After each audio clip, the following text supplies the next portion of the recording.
नमस्कार, Amar Ujala the bonus में तमाम दर्शकों का बहुत बहुत स्वागत है। यहाँ पर शो की शुरुआत हम लोग करें और साथ तौर पे आपको बताएं कि कौन कौन से इंपॉर्टेंट स्टॉक्स है जहाँ पर आपको नज़र रखनी चाहिए। उससे पहले एक बहुत शानदार खबर निकल कर आई है जिसका असर सोमवार को बाजार खुलते ही देखने को मिलेगा।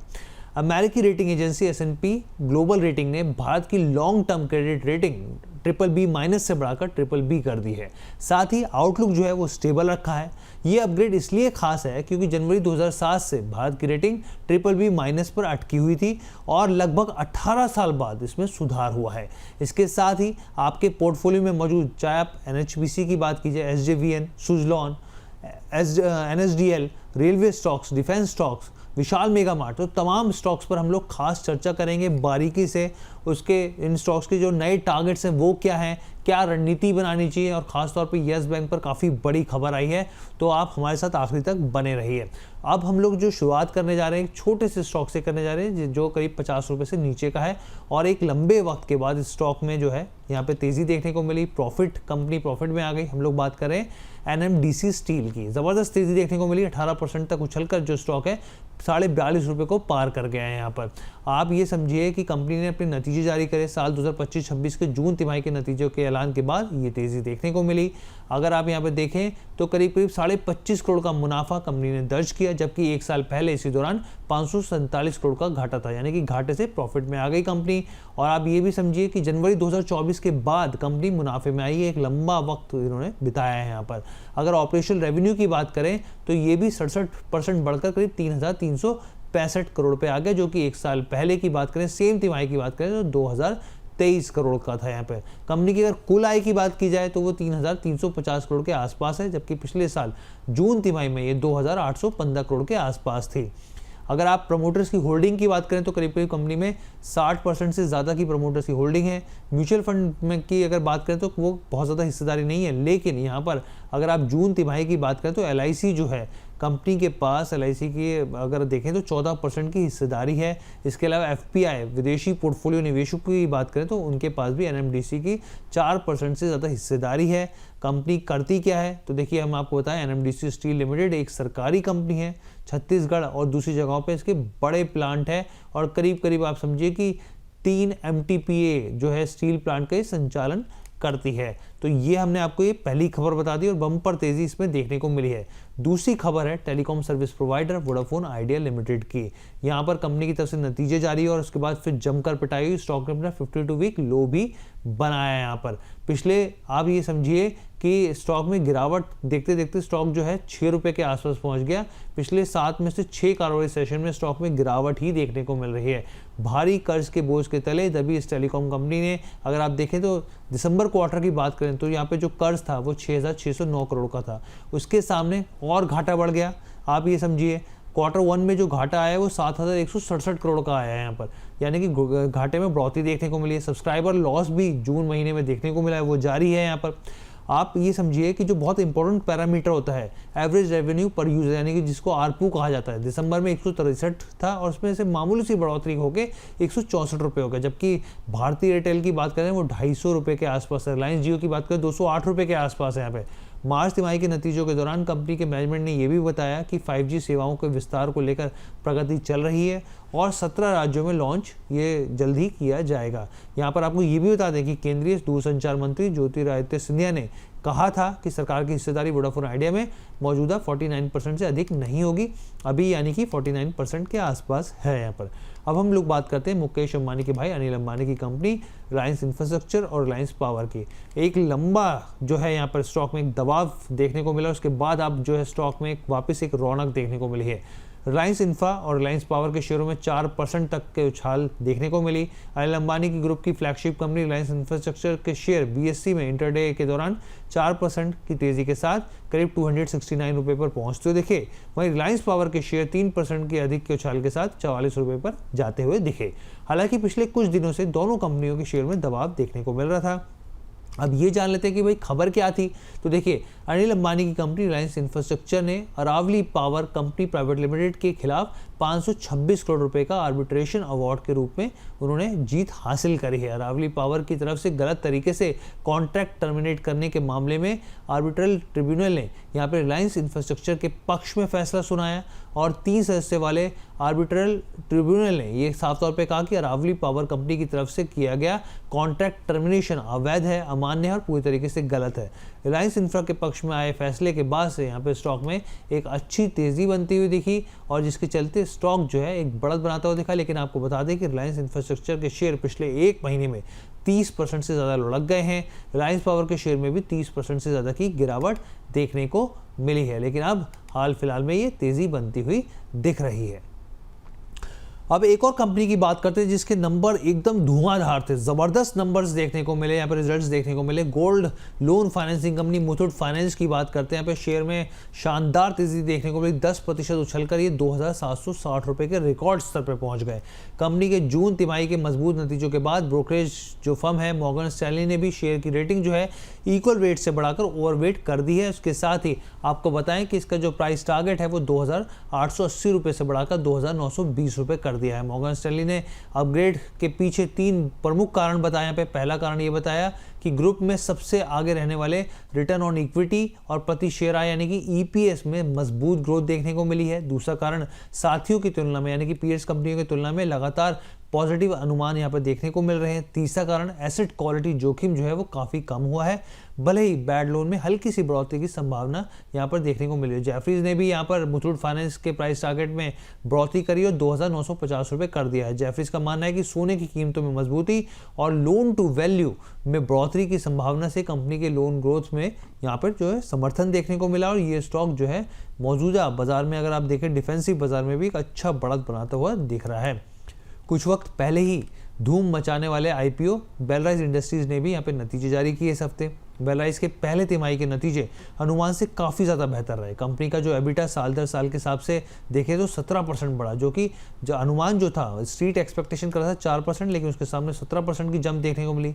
रेवेन्यू में 27% की मजबूत बढ़त देखने को मिली, जबकि एबिटा मार्जिन तिमाही के दर से देखें तो 30 बेसिस पॉइंट बढ़कर करीब 12.4% रहा। हालांकि पिछले साल की तुलना में 1.1% कम देखने को मिला। ब्रोकरेज की यहाँ पर रिपोर्ट्स आई हैं। बेलराइज के बिजनेस मॉडल और बाजार में पकड़ जो है वो कंपनी की लगातार बेहतर हो रही है, इसलिए रिटर्न की उन्होंने संभावना जताई है। तिमाही नतीजों में उनका साफ तौर पे कहना है कि ये संकेत मिल रहे हैं कि कंपनी की जो ग्रोथ है वो ट्रैक पर है।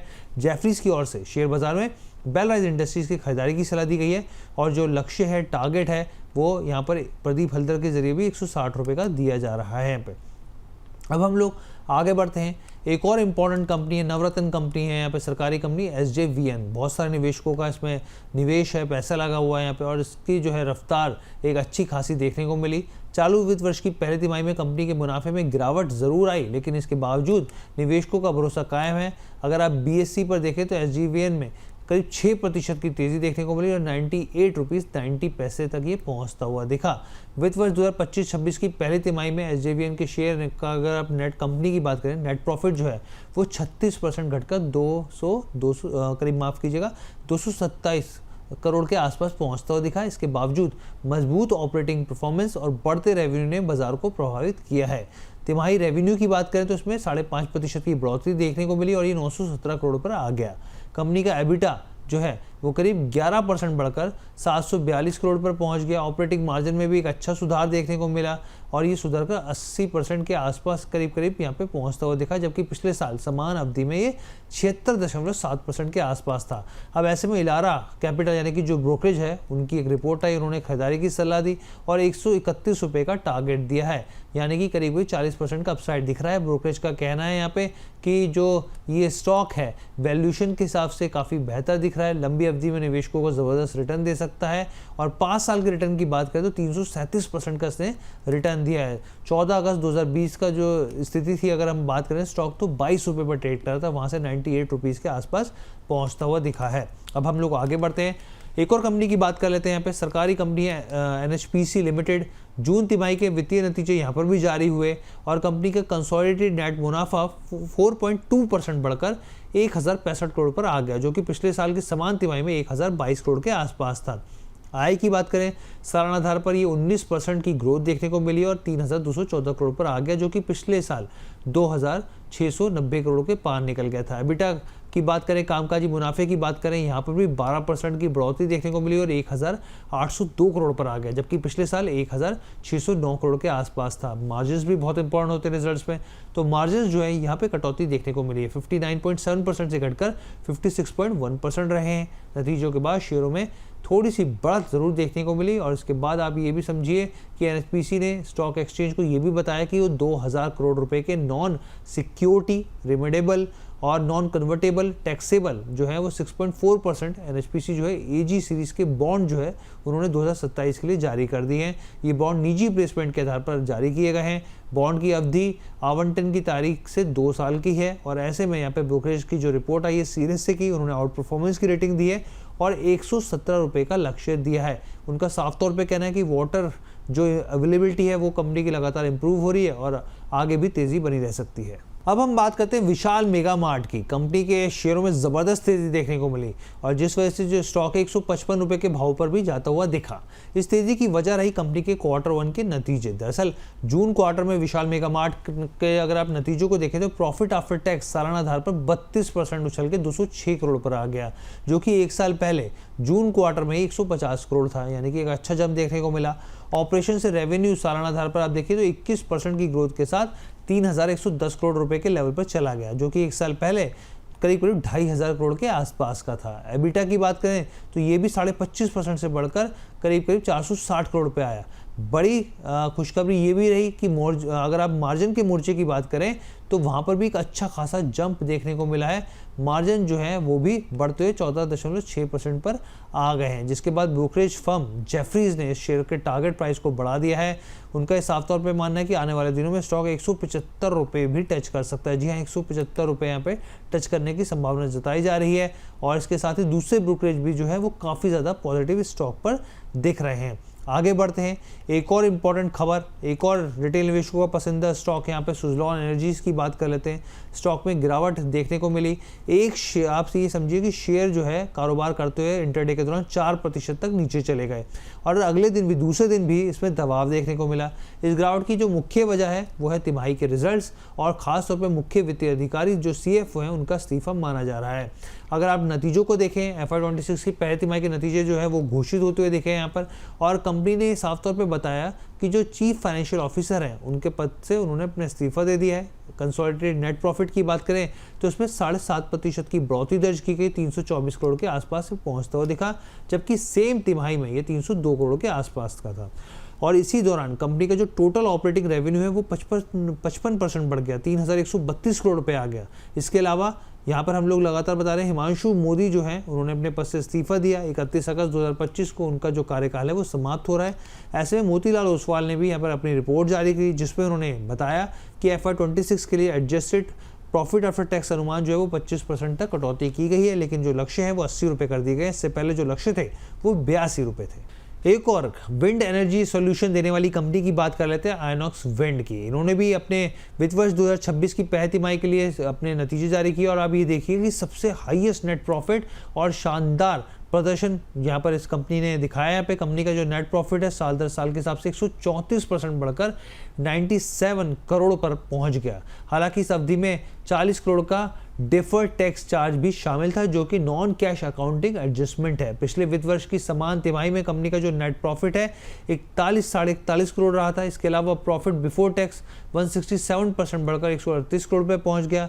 प्रॉफिट आफ्टर टैक्स में भी एक अच्छा खासा 168% के जंप के साथ 186 करोड़ पर ये नंबर आता हुआ दिखा है। इस तिमाही में ऑपरेशन से आय 29.2% बढ़कर 826 करोड़ पर आई है, जो कि पिछले साल की समान तिमाही में 640 करोड़ के आसपास थी। एबिटा में भी करीब 36% की वृद्धि हुई है और ये 183 करोड़ पर पहुंच गया है, जबकि एबिटा मार्जिन पिछले साल की तुलना में 100 बेसिस पॉइंट बढ़कर 22.2% पर पहुंचा है। कंपनी की ने इस तिमाही में 146 मेगावाट का ऑर्डर एग्जीक्यूट किया है, जबकि कंपनी का जो कुल ऑर्डर बुक है वो लगभग 3.1 गीगावाट पर बना हुआ है।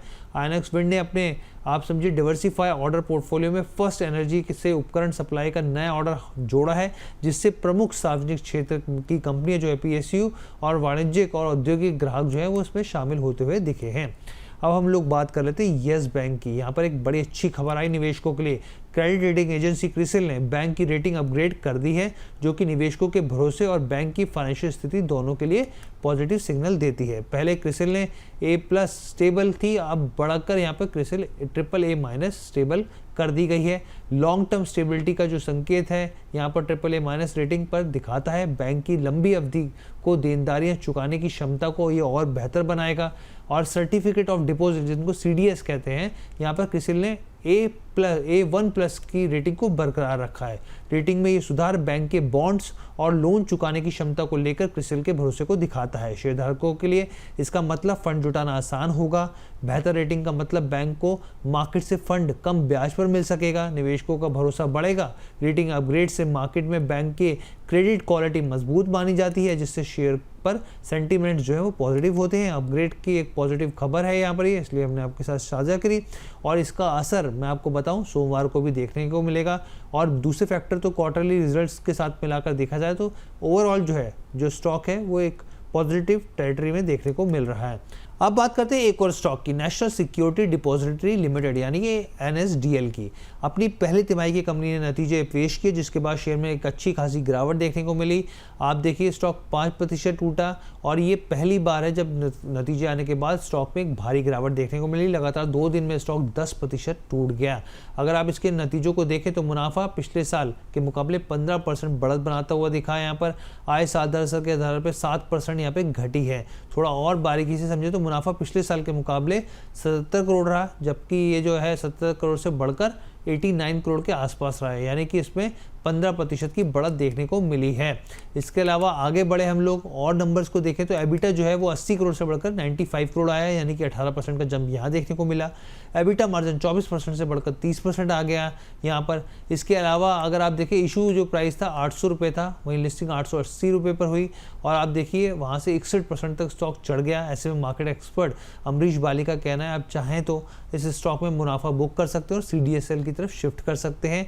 SBI सिक्योरिटीज़ ने शॉर्ट टर्म प्लेयर्स को मुनाफा बुक करने की सलाह दी है और साथ में लॉन्ग टर्म में डिप में खरीदारी करने की सलाह दी है यहाँ पे। अब हम लोग बात करते हैं BSE के small cap stock. Water supply management company काफ़ी इंपॉर्टेंट कंपनी है और काफ़ी फंडामेंटली मजबूत कंपनी है। वाबैक कंपनी ने तिमाही के नतीजे पेश किए। मुनाफा जो है पिछले साल के मुकाबले 20% बढ़कर आप समझिए 55 करोड़ से बढ़कर 66 करोड़ पर आ गया।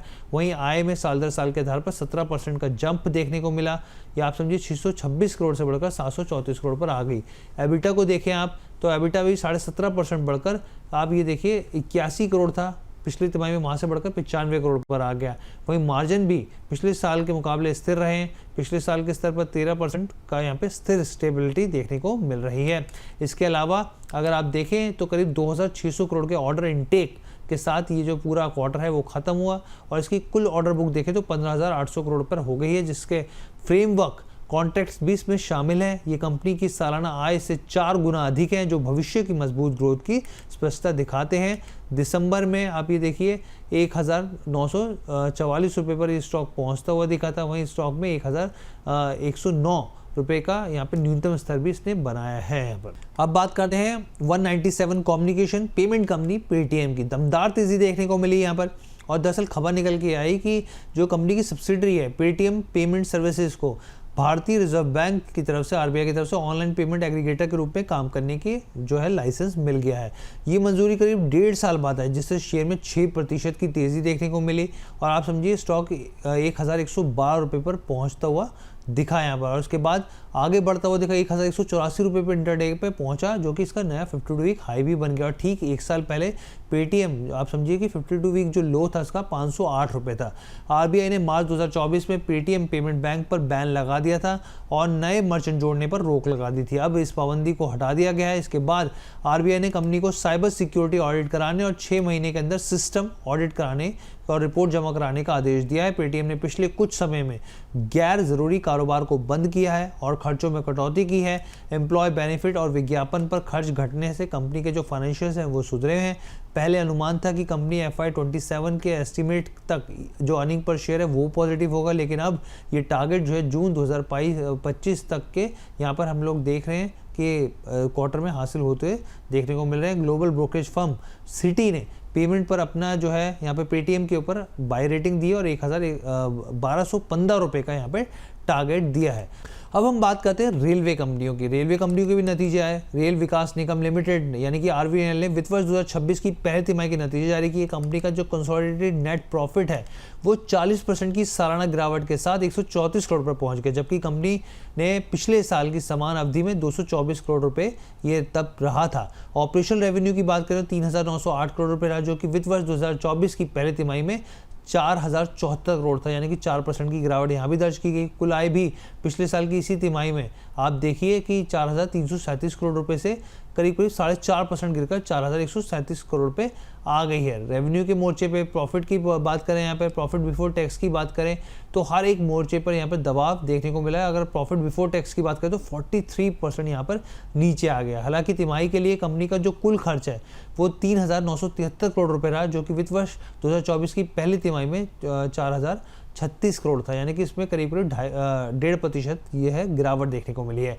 कंपनी की तरफ से एक और ऐलान किया गया जिसमें बताया गया कि बोर्ड ऑफ डायरेक्टर ने joint venture company Kinet railway solution private limited के शेयर होल्डिंग पैटर्न में बदलाव के संबंध में रेल मंत्रालय के निर्णय पर नोट कर लिया है। और साथ ही मार्केट एक्सपर्ट का साफ तौर पर कहना है कि स्टॉक में 30 से लेकर 45 पॉइंट के डिक्लाइन देखने को मिल सकता है। लॉन्ग टर्म में जो निवेशक हैं, जो डिविडेंड के लिहाज से खरीदारी करते हैं, उनके लिए गिरावट में खरीदारी का मौका बन रहा है। जून तिमाही के रिजल्ट के बाद यहाँ पर एक और कंपनी टीटागढ़ रेल सिस्टम जो है उनके भी नतीजे आए। रेवेन्यू की बात करें तो करीब 24% की गिरावट के साथ ये 679 करोड़ पर आ गया। नेट प्रॉफिट जो है 54% गिरावट के साथ 31 करोड़ पर आ गया। एबिटा यानी कि ऑपरेटिंग प्रॉफिट जो है 26% घटकर 75 करोड़ पे आ गया, जबकि एबिटा मार्जिन जो है वो 11% घटकर करीब 11.3% से घटकर 11% पर आता हुआ दिखा। अर्निंग पर शेयर की बात करें तो ये भी आप देखिए करीब 4 रुपये 98 पैसे से घटकर करीब 2 रुपये 30 पैसे पर आ गए, यानी कि हर एक मोर्चे पर जो टीटागढ़ के नंबर्स थे वो खराब रहे। लेकिन ऐसे में जो मॉर्गन स्टैनली है उन्होंने टीटागढ़ रेल सिस्टम के लिए ओवरवेट की रेटिंग दी और मेंटेन की उन्होंने ये रेटिंग। 1,027 रुपये का टारगेट दिया है। इस समय जो स्टॉक है 80 रुपये के आसपास की रेंज में है और ऐसे में जो टारगेट है 28% की तेज़ी यहाँ पर दिखा रहा है। यहाँ पर कंपनी ने ये भी बताया कि जो व्हील सेट सप्लाई है उसकी समस्या के कारण जो नंबर्स हैं उसमें गिरावट देखने को मिली है, लेकिन आगे जो है स्थिति सुधरती हुई दिखेगी। अब हम लोग डिफेंस स्टॉक की बात करते हैं, क्योंकि रेलवे पैक की बात कर ली तो यहाँ पर कई और कंपनी के नतीजे आए। डिफेंस सेक्टर की small cap company Premier Explosive ने धुआंधार तेज़ी देखने को मिली। यहाँ पर स्टॉक 20% तक ज़बरदस्त तेज़ी दिखाता हुआ दिखा। पिछले आप ये समझिए कि स्टॉक ने 512 रुपये के अपने इंटरडे हाई के लेवल को टच किया। इस तेज़ी की वजह जो है कंपनी ने क्वार्टर रिजल्ट्स की मजबूत स्थिति दिखाते हुए दिखी, जिसकी वजह से स्टॉक भागता हुआ दिखा। नेट प्रॉफिट इस क्वार्टर में करीब 110% बढ़कर 15 करोड़ रुपए पे पहुंच गए, जबकि पिछले एक साल पहले ये 7 करोड़ रुपए था। कंपनी का जो रेवेन्यू है वो 72% बढ़कर 142 करोड़ पर आ गया, जो कि पिछले साल इसी तिमाही में 83 करोड़ के आसपास का था। यानी आप ये देखिए इसमें 86% डिफेंस और स्पेस प्रोजेक्ट से और साथ ही 14% बल्क एक्सप्लोजिव से आए हैं। कंपनी का एबिटा भी इस क्वार्टर में 35% बढ़कर करीब आप समझिए कि 20 करोड़ के आसपास निकल गया, जबकि एक साल पहले 15 करोड़ के आसपास का था। एबिटा मार्जिन जो है 400 बेसिस पॉइंट घटकर 14.68% पर रह गया, जो कि पिछले साल समान अवधि में 18% के आसपास 18.5% के आसपास का था। कंपनी की ऑर्डर बुक की बात करें तो करीब 988 करोड़ रुपए रही, यानी कि FY25 में 750 करोड़ की ऑर्डर बुक से 32% का जंप यहाँ पर देखने को मिल रहा है। और बोर्ड ने यहाँ पर 300 करोड़ रुपए के फंड जुटाने की भी मंजूरी दे दी है। अब हम लोग आगे बढ़ते हैं, एक और डिफेंस कंपनी की बात कर लेते हैं यहाँ पे भारत डायनामिक्स की, BDL की। शेयरों में यहाँ पर शानदार तेजी देखने को मिली। शेयर का जो भाव है वो 7% से अधिक उछलकर 1,609 रुपये पर आ गया यहाँ पे। और ये जो तेजी है कंपनी के जून तिमाही के नतीजों के बाद आई। अगर आप नतीजों की बात करें तो कंपनी के शेयर की जो रेटिंग है और टारगेट दोनों में इजाफा देखने को मिला है। ब्रोकरेज ने इस शेयर में मौजूदा स्तर जो है वो 50% तक के उछाल की संभावना जताई है। भारत डायनामिक्स का अगर आप शुद्ध मुनाफा की बात करें सालाना आधार पर 154% उछलकर ये करीब 18 करोड़ पर आ गया है। पिछले साल की इसी तिमाही में ये करीब 7.5 करोड़ के आसपास का था। कंपनी के रेवेन्यू की बात करें इस दौरान सालाना आधार पर ये 29.69% बढ़कर 247 करोड़ पर पहुंचता हुआ दिखा। एक साल पहले इसी तिमाही में ये 191 करोड़ रुपए के आसपास का था। ब्रोकरेज फर्म मोतीलाल ओसवाल ने भारत डायनामिक्स में शेयर में खरीदारी की सलाह दी है, बाई की रेटिंग दी है और 1900 रुपये का लक्ष्य दिया है, जो कि शेयर के करीब 28% की अपसाइड दिखाता है। और आपको ये भी बता दें कि उन्होंने पहले जो था वो न्यूट्रल की सलाह दी थी, लेकिन अब इनको जो वैल्यूएशन है वो काफ़ी अच्छे पसंद आ रहे हैं, आकर्षक लग रहे हैं और इसलिए उन्होंने यहाँ पर रेटिंग बढ़ा दी है। अब हम लोग बात करते हैं हिंदुस्तान एरोनॉटिक्स की, यानी कि HAL की। यहाँ पर भी कंपनी ने एक मजबूत नतीजे पेश किए। दरअसल जो नतीजे थे बाज़ार को काफ़ी पसंद आए यहाँ पर, और यहाँ पर आप देखिए कि थोड़ा सा रेवेन्यू में ज़रूर कमी देखने को मिली, लेकिन मार्जिन और यहाँ पर अदर इनकम जो है वो बढ़ने से पूरी कमी जो है वो यहाँ पे होती हुई दिखी है। प्रॉफिट आफ्टर टैक्स की बात करें यहाँ पे उम्मीद से काफ़ी बेहतर रहा है। कंपनी का एबिटा मार्जिन जो है वो 26.6% रहा, जो कि बेहतर ग्रॉस मार्जिन और कम प्रोविजनिंग के कारण बढ़ा है। यहाँ पे ब्रोकरेज हाउस मोतीलाल ओसवाल ने शेयर में खरीदारी की सलाह दी है और 5,900 रुपये का टारगेट दिए हैं। ब्रोकरेज का कहना है कि HAL ने ठीक ठाक नतीजे पेश किए हैं। मोतीलाल ओसवाल का कहना है कि GE से इंजन सप्लाई बढ़ने के साथ ही तेजस MK-1A विमान के ऑर्डर की डिलीवरी आने वाले समय में तेज़ होने की उम्मीद है और यहाँ पे मजबूत मैन्युफैक्चरिंग ऑर्डर बुक से कंपनी की ग्रोथ को सपोर्ट मिलेगा। पिछली तिमाही में शेयर ने अपने हाई लेवल से ये काफ़ी नीचे आता हुआ दिखा था। इसके वैल्यूएशन की बात करें काफ़ी आकर्षक लग रहे हैं इनको। HAL की ग्रोथ को लेकर यहाँ पर कई बड़े कारण यहाँ पे ब्रोकरेज ने गिनवाए हैं। अब हम लोग बात करते हैं एक और इम्पॉर्टेंट खबर की, बहुत इंपॉर्टेंट खबर है यहाँ पे। Electronics manufacturing service company PJ Electroplast की शेयरों में यहाँ पर तेज़ी देखने को मिली और आप ये समझिए कि पिछले 5 कारोबारी सत्रों में स्टॉक में भारी गिरावट दर्ज की गई थी। सोमवार को इसने 9% से ज़्यादा की गिरावट दर्ज की गई थी। हालांकि उसके बाद शेयर में एक उठते हुए वापस बढ़ते हुए दिखे। पिछले 5 कारोबारी सत्रों में कमज़ोर रेवेन्यू ग्रोथ और आप ये देखिए गाइडेंस और प्रमोटर्स की जो बिकवाली है वो वजह रही स्टॉक में गिरावट की और ये 35% तक टूटता हुआ दिखा है यहाँ पर। लेकिन अब लॉन्ग टर्म में इन्वेस्टर्स के शेयर के जो है उसको लेकर जो है वैल्यूएशन को लेकर तमाम सवाल है यहाँ पर और बॉटम फिशिंग जो है निवेशकों ने यहाँ पे शुरू करी, लेकिन उसके बाद स्टॉक में एक अच्छा उछाल देखने को मिला। इन्वेस्टर्स जो है वो प्रेजेंटेशंस के लिहाज से इसमें अगर आप देखें तो FY26 में 5,700 करोड़ से लेकर 5,800 करोड़ की कंसोलिडेटेड बिक्री जो है सेल्स की उम्मीद जताई जा रही है। इसका मतलब ये कि पिछले साल के मुकाबले 17% से लेकर 19% की ग्रोथ यहाँ पर रह सकती है आने वाले वक्त में। लेकिन मार्च तिमाही की बात करें आप यहाँ पर तो इसमें जो है इसकी बिक्री जो है वो अनुमान से काफ़ी नीचे रही थी और इसके टारगेट जो है वो घटाए गए थे। यहाँ पर नुवामा ने नए टारगेट जो है 710 रुपये की है, पहले जो थे 1100 रुपये किए गए थे, यानी कि 35% की कटौती की गई है। तो ये तमाम पैरामीटर्स थे जिसकी वजह से स्टॉक में गिरावट देखने को मिली। तो ओवरऑल ये जो पूरा शो था आपको कैसा लगा कमेंट करके ज़रूर बताइएगा। अगर आपके मन में कोई सवाल हो दुविधा हो तो प्लीज़ शेयर कीजिएगा। धन्यवाद।